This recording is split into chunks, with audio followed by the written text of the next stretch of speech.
Hi, everyone. I'm Osiris Steffen. And I'm Nina Simmons. And we're the hosts of the Love and Cannabis podcast. We started our podcast over a year ago to share our story of how we are helping our son manage the severe epilepsy with CBD oil. Aiden was diagnosed with epilepsy when he was just 2 years old. And each week we talk with medical professionals, parents, business owners, and other cannabis advocates. All of our guests are so inspiring, but this coming week, on Friday, we have a very unique guest. That's right, Nina. On Friday, October 23rd, we sit down with Bruce Linton, the former CEO of Canopy Growth Corporation and one of the true cannabis titans. Bruce has done so much to improve the lives of so many people, and we are honored that he took time out to talk about the future of cannabis with our listeners. We hope that everyone will tune in on October 23rd to hear a special interview with Bruce Linton on the Love and Cannabis podcast.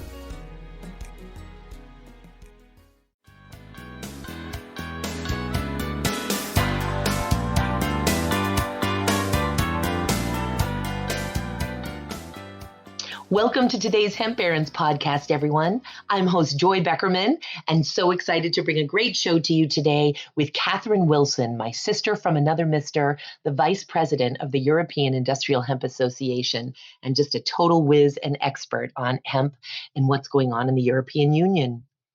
But today I'd like to focus also on a call to action right here at the federal level in the United States. We need more co-sponsors, your representatives in the U.S. Congress, to sign on to H.R. 8179. And that's the Hemp and Hemp-Derived CBD Consumer Protection and Market Stabilization Act of 2020. The more folks that we can get signed on as co-sponsors, the thing about when you're doing a bill or when you're doing any type of lobbying in Congress over a particular bill, the more co-sponsors you get, the more co-sponsors you get. So we really need to see our representatives signing on to this bill. We've already got 17 co-sponsors, and we just filed the bill on September 4th. There are only 12 that show up online as it sits today as we record as we make this recording.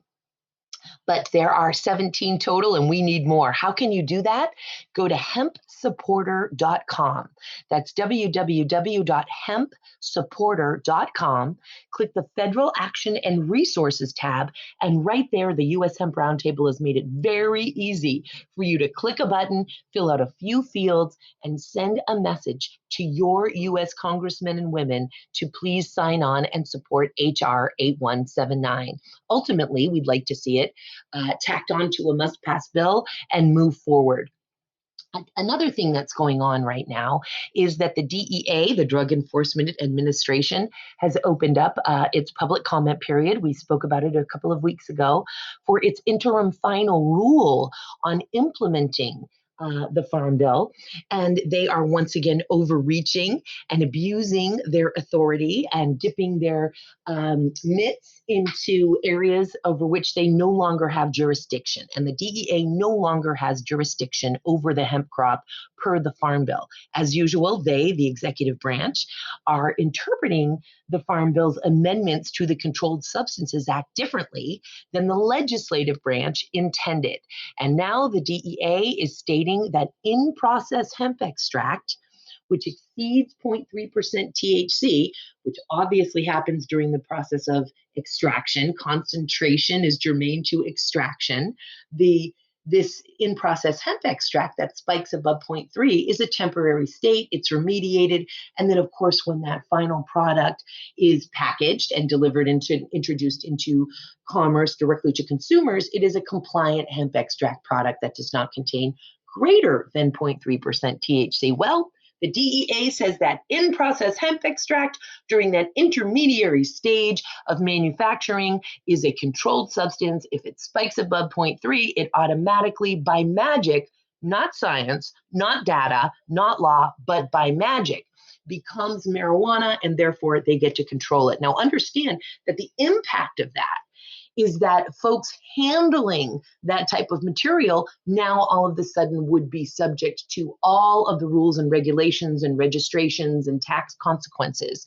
of handling a controlled substance, which is the exact opposite of what the US Congress intended when it liberated hemp and its derivatives, extracts, cannabinoids, compounds, salts, isomers, etc., and liberated that from the Controlled Substances Act. So we really need to get more of those public comments in, and you can go to www.hempsupporter.com, go to that same Federal Action and Resources tab, scroll all the way down to the section that says Other, and you'll be able to see the hemp roundtables, the U.S. hemp roundtables comments to the DEA. Grab those, copy those, submit them by October 20th. All you need to do is Google DEA hemp Federal Register, and it's going to come right up.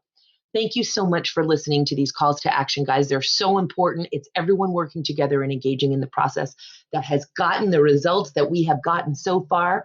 And now that we have a seat at the table, the marathon begins and we have to fight harder than ever. So www.hempsupporter.com. Please utilize the resources that the U.S. Hemp Roundtable has in place for us as common citizens to engage in the process. And with that, I give to you another amazing activist from across the pond, Miss Catherine Wilson. Plan your vote. Have a great week. Stay healthy, everyone. Wear your mask.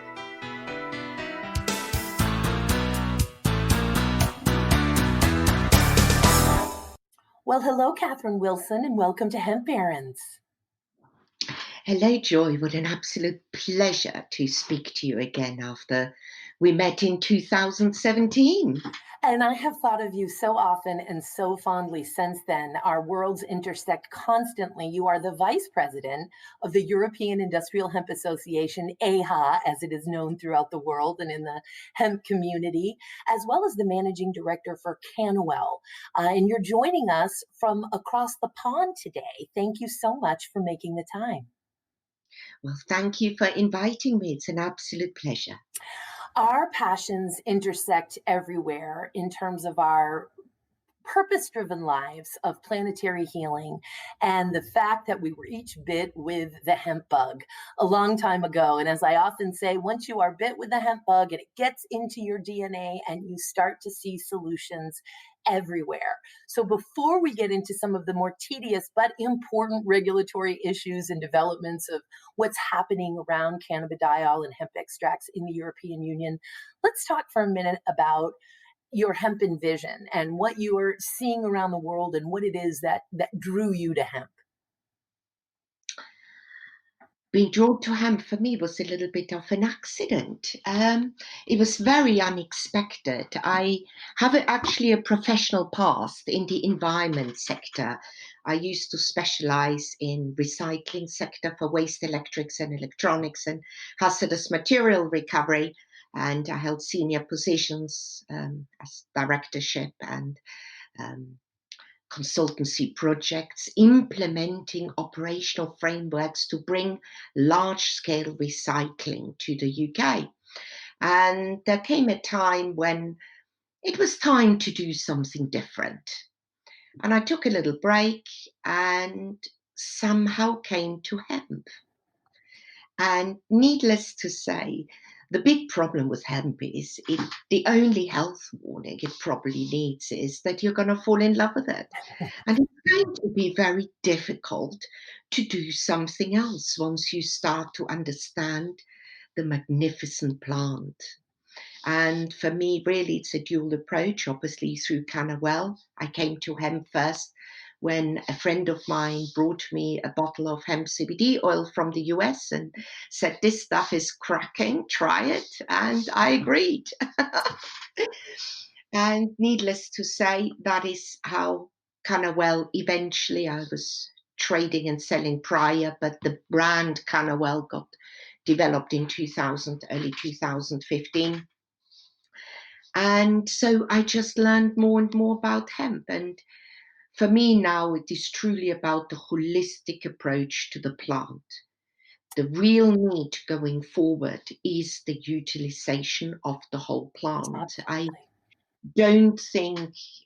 I appreciate that there is the great race for CBD, but I don't think it is a much We will never grow large-scale CBD fields because they will be used for different purposes. I think what our focus really is on the more traditional food strains, the traditional European genuine industrial hemp strains, for which we have historic records of human consumption for thousands of years, yeah, one way or the other. And as you well know, the trillion-dollar industries and where we will get such a planetary healing effect are in the oilseed and fiber aspects of this plant. Yeah. And as I often say, it has to be said frequently so folks truly understand the plant that is here to meet everybody's needs, and that is human and animal nutrition, body care, nutraceuticals, pharmaceuticals, but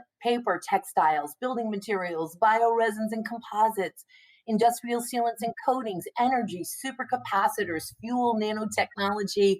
It goes on and on. And I heard you in another podcast say, and it was such a fantastic analogy, and you had to apologize to the vegans and the vegetarians. But would you share with us the analogy, given that we can use every single part of the hemp plant, even its roots, which have those valuable triterpenes? Could you share that analogy? Yeah, that analogy was really in response to legislation in many European countries and the issues we are currently experiencing, which I'm sure we'll discuss in more detail later, that prohibit the use of the flower and on some occasions also the use of the leaves. And what otherwise a hemp farmer really is asked to do, because of course our cost of land, our cost of labor, of seeds and so on, in order for a crop to be profitable. And farmers are struggling in the US as much as in the UK and Europe. It is a hard life. And so they are then asked to rear a chicken and throw away the breast and the thigh, and they can keep the wings and the bones. And that is the situation if we're only allowed to use the fiber, because the fiber has to compete financially as a commodity. It cannot be an expensive product, because otherwise we'll never be able to introduce it and help industry to decarbonize their products. And I think that is a conversation we didn't have much opportunity, but there's always been discussion of what hemp can do. But of course, we're so small as an industry with such enormous potential that what we really want to do is stretch out our hands to industry and say, look, we can help you decarbonize your products, which bottom line will probably go on your balance sheet as a contribution and attract better shareholder value. Because irrespective of what our colleagues in the US say, whether there is climate change or not isn't necessarily the topic, because what is a fact is that we have pollution of land, sea, and air, and it needs to change. And hemp can significantly contribute to change this. And can improve the performance of these products. So it is not just a matter of saying decarb. It is also a matter of saying, understand that on the microscopic level, the cellulosic makeup of hemp fiber, of hemp cellulose, is like nothing else in the world, second only in strength and surface area to graphene and graphite whiskers and carbon nanotubes, essentially. So really talking about introducing a phenomenal plant that on every level, even the seed oil, what we continue to discover from the seed oil, and even outside of the obviously nutrient dense nature of it, but in terms of its industrial potential, it's phenomenal what we can do to improve all of these different industries while also improving the carbon footprint. It is really endless, and I know we so share that passion. Well, absolutely. I mean, you mentioned seed oil, and we need to look at the balance of the ratio of omega-3, 6 to 9 is absolutely perfect for the body. We know we need the omegas, and ideal in a world where many more people try and reduce their intake of meats. Hemp seed has up to 30% protein. That is more protein than chicken. And, you know, not everybody wants to eat lots and lots of pure hemp seeds. So what we really need to do is we need to start working with the ready-made meals industry. So the hemp seeds can start to get integrated into ready-made meals a la kofta, for example, and falafel, and, you know, all the various foods, and enrich them with a really high-grade protein, which tastes delicious and is extremely health-promoting. And as you know, that 30% protein that comprises, on average, boy, am I learning a lot about hemp seeds, having seen hemp seeds now that are the size of peas coming out of China. But of that 30% protein, 60% of it on average is Ediston protein, which of course is a globular protein and more easily digested by the body, on top of that unique amino acid profile and the fact that there are no trypsin inhibitors. So when we're really absorbing and digesting that protein, as you know, it's the world's highest digestible form of protein in the entire plant and animal kingdom. Let's talk, if we could switch to a development that is so key occurring in the European Union, a little separate for the UK, and so you'll talk about that hopefully. But let's talk, if we could, about what's happening with the classification of CBD and hemp extract, and if there is any distinction there with what's happening with the European Union and the European Commission. If you could let us know, because of course a big development is that there is considering cannabidiol to be a narcotic in the European Union. Yes, well, there is, of course, the mother of all legislations, which is the UN Single Convention on Narcotics. And what we do know is, in the UN Single Convention, it clearly refers to that the flower and the fruiting tops of all species cannabis are a narcotic. And basically, industrial hemp had its head chopped off. And I think it's time hemp gets its head back. Well, and the Single Convention, as you know, also is constantly misinterpreted.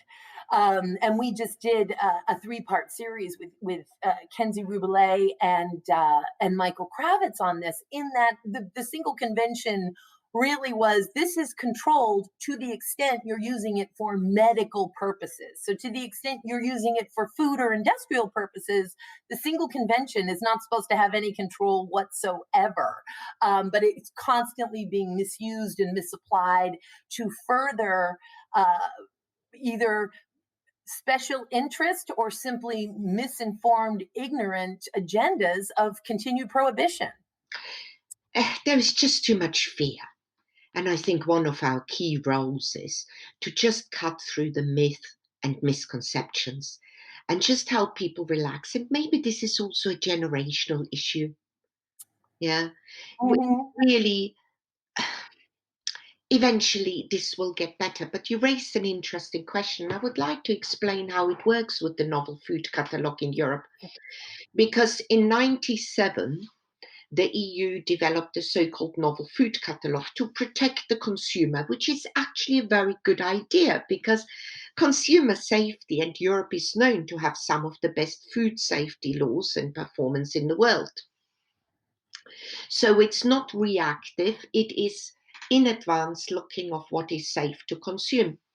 And in 1997, a letter, it was written to Hanfgesellschaft, which is sort of Hemp Association at the time, and Hemp Association was asked to provide statistical data of which parts of the hemp plant was actually consumed as food. And it was written back out of, I think there was 40 companies contacted, only 23 responded, and the largest companies didn't respond either, because everybody likes to withhold their data. But the data provided for seeds, for seed oil, for hemp flowers used in drinks and in snacks, and specifically snacks made from hemp flower, was sufficient that hemp was listed in the Novel Food Catalogue with a heading that basically said most foods from this plant are permitted. And this is what guided the novel food catalogue till 2016. So when I started working with CBD oils, we thought we were covered because the hemp flowers were used in snacks, the oil, the seeds, and the new supplements made with it. Now, quite interestingly, we have some well-published letters now. When asked in 1998 by one of the hemp beer producers at the time, and they sent a letter to the EU confirming that hemp flowers used for brewing are a food. And further, it said foods which contain parts of the hemp plant do not fall under the novel food regulation. So in 2016, as CBD oils became more popular in Europe, an additional entry was added to the novel food catalogue called cannabidiol.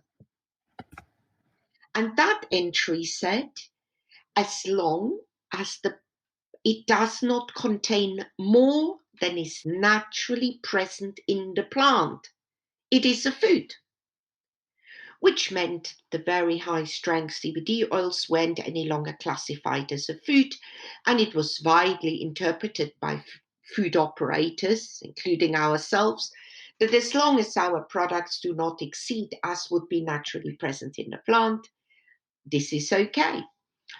We did, and I was there myself, a presentation to all member countries. It was quite an experience to give a presentation in Brussels. In 2018, in November, to basically show how the industry is complying and compliant in a very well referenced presentation and document. And I think it took them a little bit by surprise. I do genuinely believe that they kind of thought that we weren't compliant. And when we showed them that the industry is compliant with the catalogue, 2 months later, in January 2019, they changed the wording of the catalogue and turned the entire hemp industry non-compliant overnight.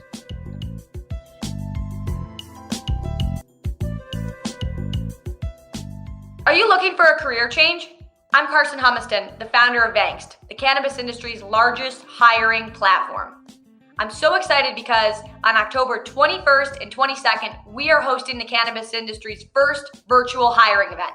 It's 2 days of great speakers, networking, and most importantly, jobs. We have over 50 cannabis companies all across the US hiring for more than 500 positions. This is the place to go to find your next job in the cannabis industry. To sign up, visit Vanks.com. I mean, this is the type of stuff that we deal with around the world. If the listeners could see me as you can right now, because we can see each other recording, the shaking of my head. I mean, oh my, and thank God for AHOD to be able to insert itself here and fight like the devil. Continue, sister. So to really understand this, in 2016, when CBD was added, having been already for a few years on the market, obviously, it said extracts in which the CBD level is higher than naturally present in the plant is novel. Fair enough. Okay. And just as a quick thing, so folks can understand what we're talking about here is there's naturally occurring cannabinoids, and then there are concentrated amounts of naturally occurring cannabinoids, and concentration is simply germane to extraction. They're going to concentrate. So now, while they are naturally occurring cannabinoids, they've concentrated. Correct. So in January 2019, they changed this entry on which this whole huge industry is built to extracts of cannabis sativa L, so industrial hemp, and derived products containing cannabinoids are considered as novel foods as a history of consumption has not been demonstrated. And that obviously took the industry a little bit as a surprise. Because we've really been supporting in IA and saying, look, if we isolate a product and it is a pure isolate, clearly there is no history of consumption, it is novel. We will have to undertake a novel food application. But if it is used as a whole plant extract, as traditionally consumed, then it is a food. There is clearly a different opinion, because it needs to be remembered that the novel food catalogue is not legally binding. However, as we all know, in the world of hemp, it doesn't quite work like that. Mm-hmm. Yes, the novel food catalog is guidance. It's a position, Mm-hmm. And yet, because of the hysteria around the plant, we are constantly having to battle for our rights around that. Well, we follow very keenly, of course, what is happening in the US as well, and there always seem to be very similar issues. Can you tell us, and that we've been contending in the European Union, and I say we because, as you know, we work with folks all over the world, and I'm director of regulatory affairs for a international hemp CBD company as well. But this issue of not only considering them to be novel, but now doubling down and considering cannabidiol to be a narcotic. I know it's not good news, but let's dissect that recent development. Well, that's quite simple. And it is basically in the Novel Food Directive, because everything is a directive first. In the directive, or you would call it an act, I think in the US, in the directive, it states that a narcotic cannot be a food. But of course, this then leads also across to the common position that you have recently already had Kenzie and Michael on the show, so clearly explaining the details of that if the EU permitted the same committee, the same working group, permitted the hemp flower for human consumption for 22 years, 23 years, and then to say, actually, now it's a narcotic when the original act is already 60 years old, and remember, it is only an opinion by the legal department at the moment, so we'll see what happens with this. But technically, in the strictest, most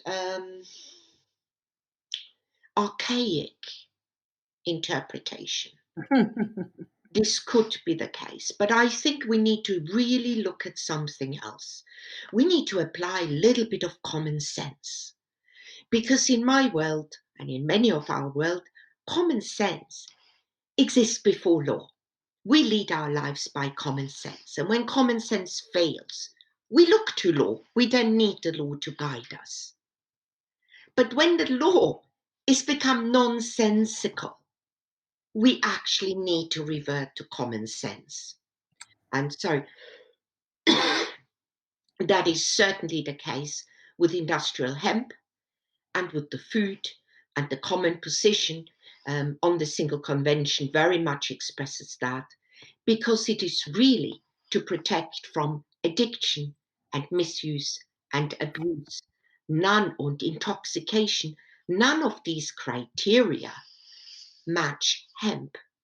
And just because we share some natural constituents as part of a plant family doesn't mean we're all the same.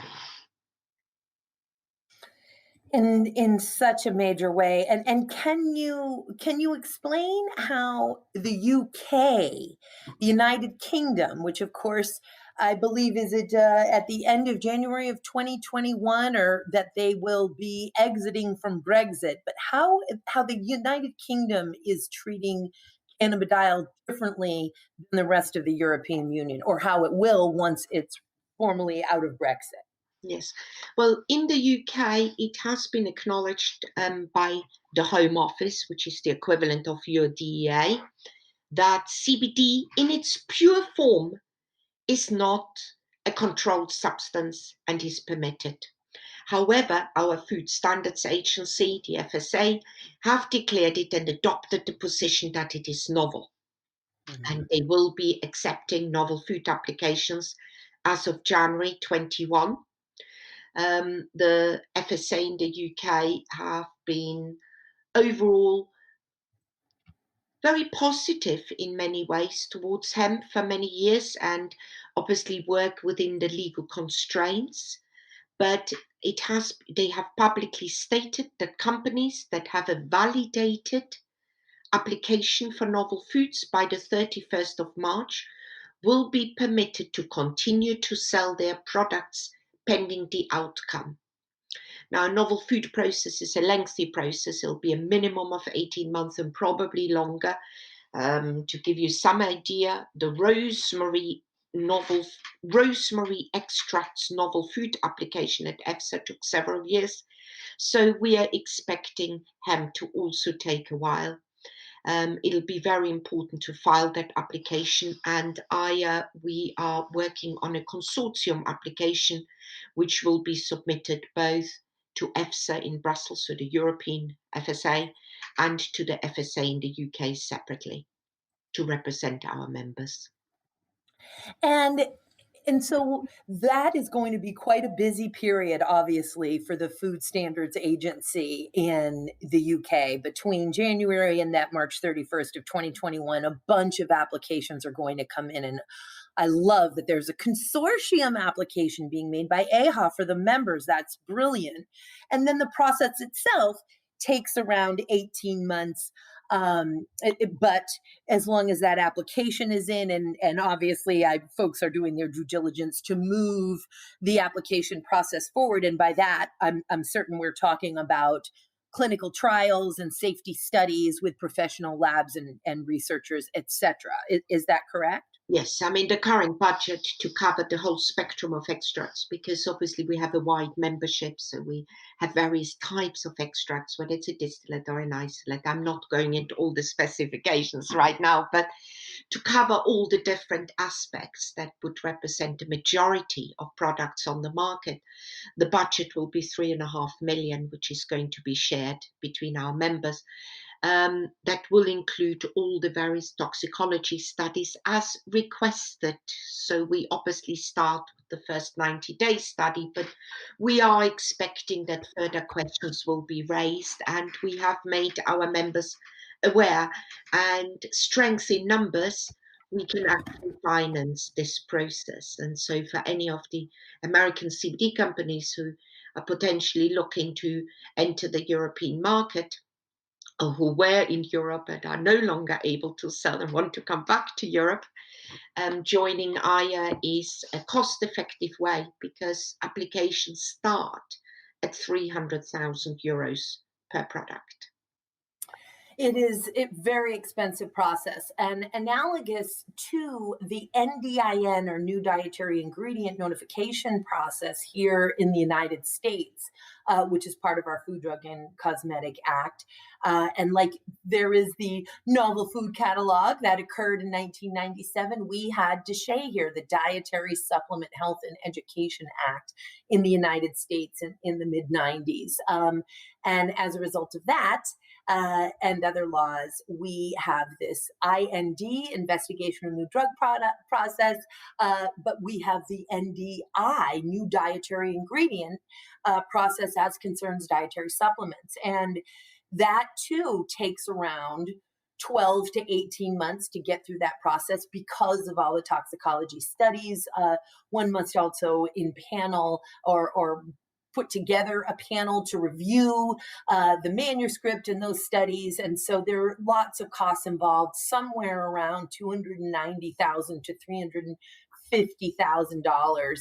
That's on the very high end to get through that process for one ingredient. And so fantastic that AHA is, of course, doing multiple, as you say, to represent the various products across the market. That's not just one ingredient, that's multiple. For in the United States, one formulation is an ingredient. So if there's a substantial, or even in some cases not so substantial change to that formulation, another NDIN, new dietary ingredient application, may need to be filed or additional tests made. So this is not an inexpensive endeavor in either country, or in the case of the European Union, the entire continent. And here we have a piece of legislation that, because right now in the United States, the position, the guidance of the Food and Drug Administration here, of course, is that we are not allowed to market our hemp extract or cannabidiol products as dietary supplements due to another, we won't get into the weeds in this show, due to that investigational new drug preclusion. And so we have a piece of legislation right now working its way that was just introduced in mid-September through the system that would allow hemp extract and cannabidiol products, hemp derivatives, to be sold and marketed as dietary supplements. Obviously, they would need to go through that NDIN process, which is going to be cost prohibitive for some folks. It will shake out the supply chain in certain respects, because then manufacturers are going to want to get their hemp extract or their concentrated derivatives from that are cannabinoids from processors who have gone through that NDIN process in order for them to have a compliant, safety approved key ingredient in their cannabinoid products. So that's what's really coming down the pike here as well. Tremendous. That AHA, really, it's blowing my mind. I'm learning in this interview right now that AHA is doing that consortium application, and I just think it's fantastic work. It's the work of a true trade association. What else are you seeing as we come to a close? Trends in the European Union around fiber and oilseed. I know there are so many developments going on. Well, very interestingly, our president, Karen von der Leyen, is very supportive and understands how critical it is to look after our planet and our environment. Now, we have some very interesting issues, which in Europe, for example, that we have certain recycling targets. And in the past, for example, our plastic was by and large exported to Asia, with the main market being China. But China and many other Asian countries are closing their doors to receiving European waste. So, for example, in plastics alone, we produce about 26 million tons, which is a phenomenal amount of trailers. You could actually go south to north of Europe or east to west, 4 trailers wide, bumper to bumper, which is the annual amount of plastic discarded. Wow. Now, clearly, in terms of hemp plastic, we have a couple of things that are made from it, and we're at the beginning. But the reality is that we can start using and making the pellets and start introducing them into, for example, trays, certain packaging materials and whatever, because it will be compostable. Ultimately, we will need to start composting unless we just all want to live on landfill sites. So I see von der Leyen has put together a document called the Green Deal, and she is committed to make Europe zero carbon emissions by 2050. In response to this at IA, and we have written a document called Hemp, the Real Green Deal, and listed all the policies and the departments and the various DGs in Brussels, from the Eco-Design Directive to the Sustainable Buildings Department to DG Klima. And we really would like to talk to all of them. The document has been sent to all 1,200 MEPs. And we have a latest edition in AYA, Francesco Merizzi. He used to be the senior policy lead at an association called Copa Cacheca, who represents all the farmers' unions and farmers in Europe. And he has come to AYA, and it will be really his task to speak to all the agricultural departments, the equivalent. We don't even have a farm bill yet in Europe. And to basically share knowledge, dispel myth, and start working with them. Because, 30 years isn't long, Joy. I look at myself, I don't know where the last 30 years have gone. For 30 years for Europe to become carbon neutral, we need to get started. And hemp has a magnificent contribution, potentially a key role to play. So that's our job. Absolutely, it is. And any innovations that you want to share that you're aware of going on in Europe? For me, the AHA, and I know you say IA, I say AHA.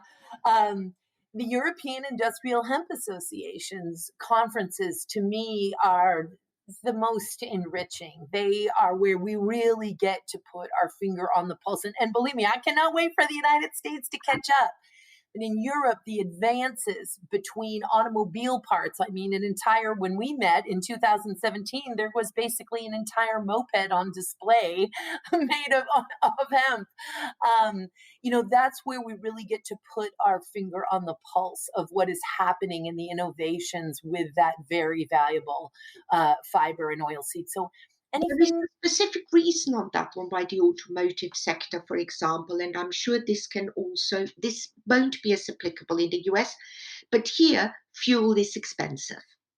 Our cost for fuel per gallon is expensive, plus you have emission targets.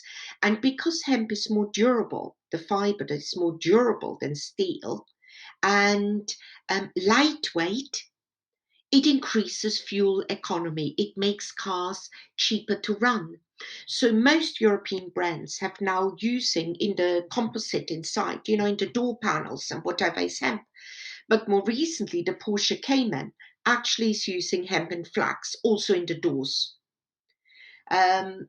Huge industry and very attractive. And we would hope that the US car market would be interested as well.